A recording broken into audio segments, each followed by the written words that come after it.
Very good afternoon, everyone. So, again, I am with the kids on this Sunday. मैंने आज इन बच्चों को बहुत ही इंपॉर्टेंट चीज सिखाई है. How to write an application. There are many students who fail to write a correct application. There are many grammatical mistakes that they commit.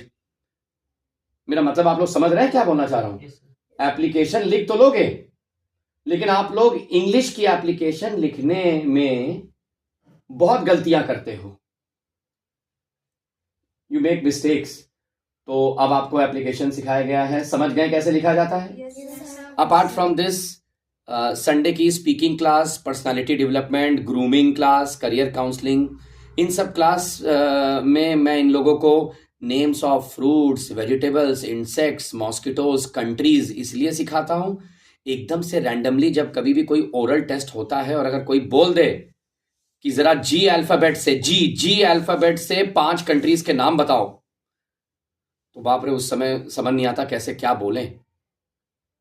क्या Z alphabet मतलब जिसको जी कहते हैं, हम क्या उस अल्फाबेट से कोई कंट्री का नाम है भी. तो इन सब चीज़ों की भी ट्रेनिंग इन लोगों को दी जाती है. आप इन बच्चों को देख रहे हैं डिज़ायर करियर पॉइंट में. मैं तरुण सर इस इंस्टीट्यूट का डायरेक्टर हूं. आप लोगों को मैं एक बहुत ही अच्छी चीज़ बताना चाहता हूं. इस पूरे शहर में मैं ये 14 साल से इस संस्था को चला रहा हूं. इन बच्चों को सारे सब्जेक्ट्स यहाँ पढ़ाए जाते हैं केवल और केवल 500 रुपये प्रति महीना में. 2 टीचर्स लगे हुए हैं इनके ऊपर. अलग अलग सब्जेक्ट सब लोग डील कर रहे हैं. बहुत ट्रांसपेरेंटली हम लोग वर्क करते हैं. And we don't work for money. इसी से आप समझ गए होंगे जब हम 500 रुपये ले रहे हैं, वो भी सारे सब्जेक्ट्स के लिए. तो मैं ये नहीं कहूँगा कि आप अपने बच्चे को यहीं भेजें, लेकिन कोशिश ज़रूर करिए कि एक बार डेमो कराएं बच्चे का. तो ज़रा बच्चों से जान लेते हैं कि इनके कोई डाउट्स अगर हैं.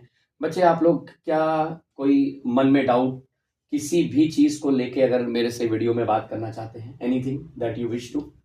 इंग्लिश से रिलेटेड, क्योंकि आप जानते होंगे मैं मैथ साइंस तो नहीं पढ़ाता, लेकिन मैं English speaking, English as a subject आप लोगों को ज़रूर पढ़ाऊँगा.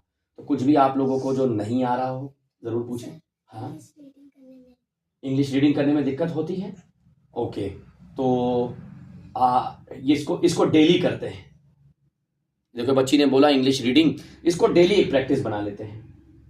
आप लोग भले भूल जाएं, आप मैम से कहिए मैम प्लीज मुझसे एक पैराग्राफ सुन लीजिए, ये लीजिए पैराग्राफ. आप उस पैराग्राफ को उनसे पढ़िए, उनके सामने पढ़िए, तो वो खुद आपकी गलती सुधारेंगे. लंबा पैराग्राफ ना हो, छोटा पैराग्राफ.